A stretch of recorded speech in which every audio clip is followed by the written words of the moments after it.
Welcome to the Italian Wine Podcast. This episode is brought to you by Vinitaly International Academy, announcing the 24th of our Italian Wine Ambassador courses to be held in London, Austria, and Hong Kong from the 27th to the 29th of July. Are you up for the challenge of this demanding course? Do you want to be the next Italian Wine Ambassador? Learn more and apply now at vinitalyinternational.com.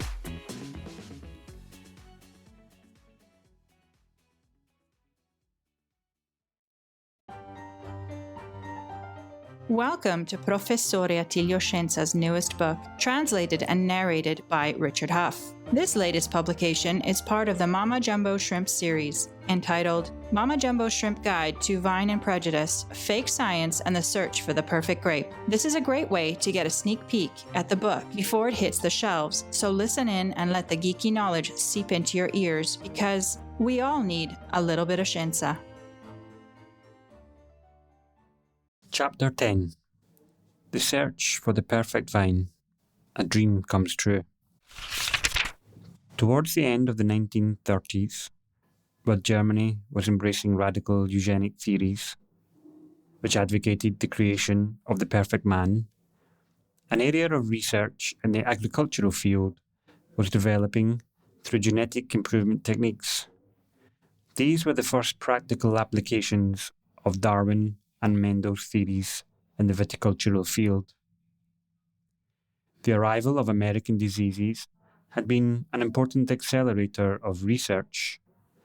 The Mueckenberg Institute near Berlin, led by Erwin Bauer and Bernhard Husfeld, set itself the ambitious goal of creating the ideal vine, a phoenix vine, that from the very first appearance of phylloxera in Europe represented the dream and the torment of scientists and botanists all over the world.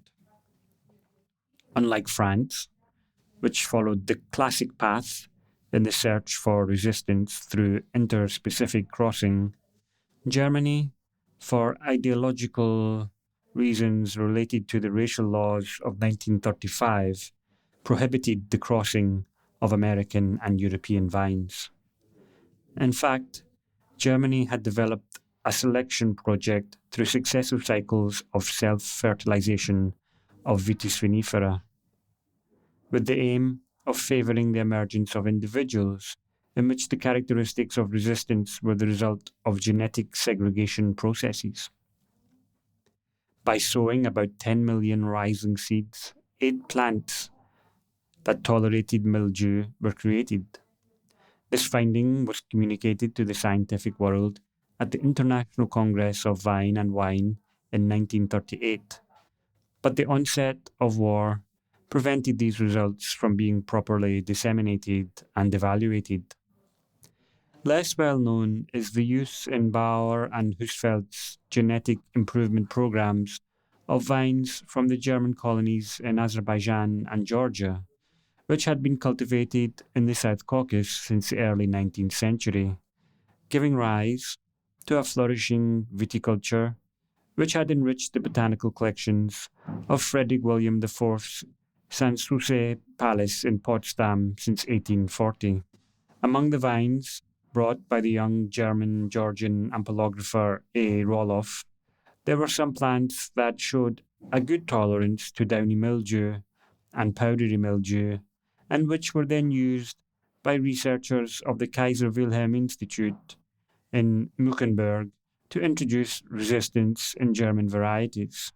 On this occasion, they also remembered a study published by Nikolai Vavilov in 1935 on the importance of using plants from very diverse geographical regions from each other, and in particular for vines from the Caucasus as a component for crossbreeding. The results of these studies were presented for the first time at the International Viticultural Congress in Paris in 1937, and raised lively objections on the part of the French researchers, who refuted the possibility of obtaining disease-resistant vines through crossing only European species, including those of Caucasian origin, and subsequent self-fertilization. The brilliant intuitions of the Vavilov School and of the German researchers were confirmed in 2007 with the successful sequencing of the Pinot Noir grape by the Fondazione Emond Mach, in which a large number of genes related to disease resistance were identified. Italian Wine Podcast. If you think you love wine as much as we do, then give us a like and a follow anywhere you get your pods.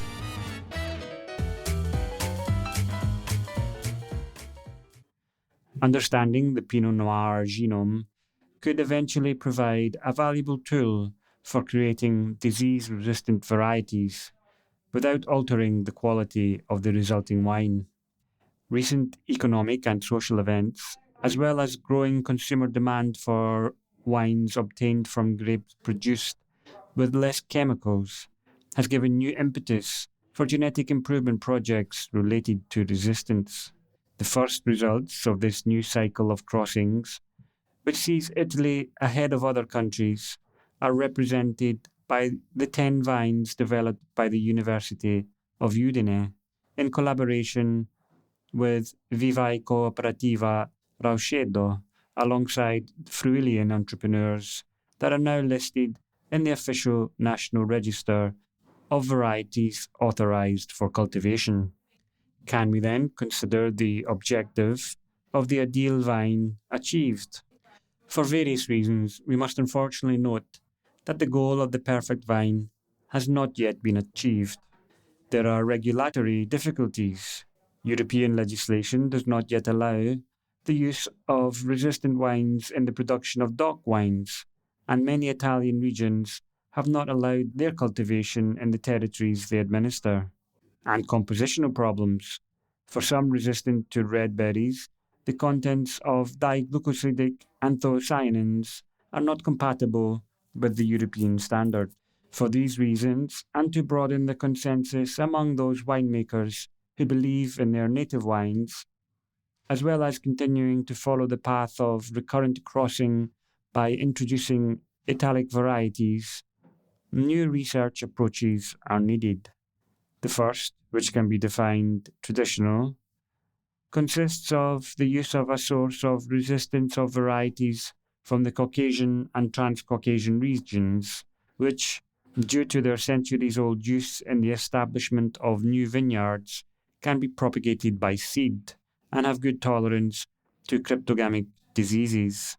In 1947, at the 7th World Congress of Wine and Vine, Negrul, a pupil of Vavilov's, had reported this peculiarity, describing some varieties belonging to the Black Sea Basin, which not only showed good tolerance to cryptogamic diseases, but which also transmitted these characteristics to their offspring. This tolerance to powdery mildew has also been confirmed recently in a table grape found on the Silk Road, the Kishmish vadkana, and in some Georgian wine grape varieties. But the future is reserving some very interesting surprises for European winemakers. The progress of knowledge derived from the discovery of restriction enzymes in the 1970s, of the totipotency of plant cells around the 1980s, the creation of the first transgenic plant in 1983, and finally, the decryption of the genome of the vine, published in the second half of the 1990s, will allow the application of the so-called genome correction or genome editing.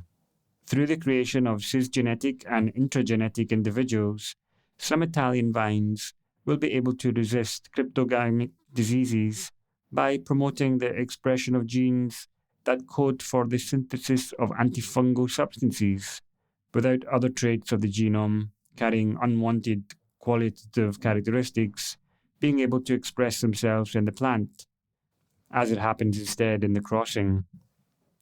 Without going into methodological details, however, it is important to state that these are not GMOs, but plants that can be considered as clones, as the genetic variation is minimal and limited, similarly to what happens spontaneously in nature through mutations. However, it is not a simple intervention. It will take a few years to fine-tune the transformation techniques, especially with regard to the regeneration of calyces, and to verify the effect of genetic intervention on the quality of wines at a viticultural and oenological level. Furthermore, only a few vines, those that have the greatest economic impact on the image of Italian wine, or that are grown in densely populated areas, will be transformed in a first phase.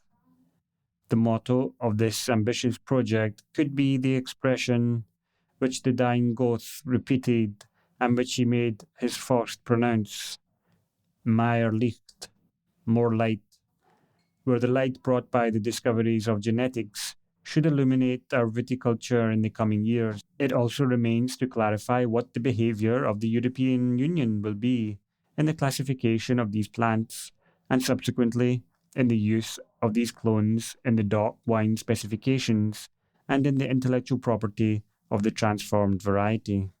Some might be tempted by the thought that the results obtained from the correction of the genome may represent an obstacle to the spread of organic viticulture. Exactly the opposite is true. In what way? Organic viticulture is rapidly evolving from an alternative to defense with systemic chemistry to a production system which takes into account the new perception that the consumer has of the quality of wine, increasingly linked to the social environment of production, and therefore towards an alliance for the environment and common good. Resistant vines, therefore, represent an obligatory step towards this new concept of sustainability in compliance with the objectives of the recovery plan. In order for genome editing to have a prospect of success, a prerequisite is necessary: the anthropological intention to share the research project. What does this mean? That it is necessary to have courage to face together, researchers and producers, the risks and fears that have prevented genetic innovation in recent years. Kant said, sapere aude, have the courage to know. The interference of RNA represents a new biotechnological tool for the control of fungal pathogens of the vine. The effectiveness of RNA is made possible by the presence in the vine of a susceptibility gene, which acts in a certain sense as a target gene that allows the parasite to identify the host to attack. This technique, although not yet regulated at European level, will probably fall outside the strict regulations on GMOs, being free of transgenes. The exogenous application of polynucleotides that can influence the RNA levels of important virulence-related plant genes without modifying the host genome opens up new opportunities for the development of new scientific techniques and genetic strategies. Thanks for listening to this episode of Italian Wine Podcast, brought to you by Vinitaly Academy, home of the gold standard of Italian wine education. Do you want to be the next ambassador? Apply online at vinitalyinternational.com for courses in London, Austria, and Hong Kong, the 27th to the 29th of July. Remember to subscribe and like Italian Wine Podcast, and catch us on SoundCloud, Spotify, and wherever you get your pods. You can also find our entire back catalog of episodes at ItalianWinePodcast.com.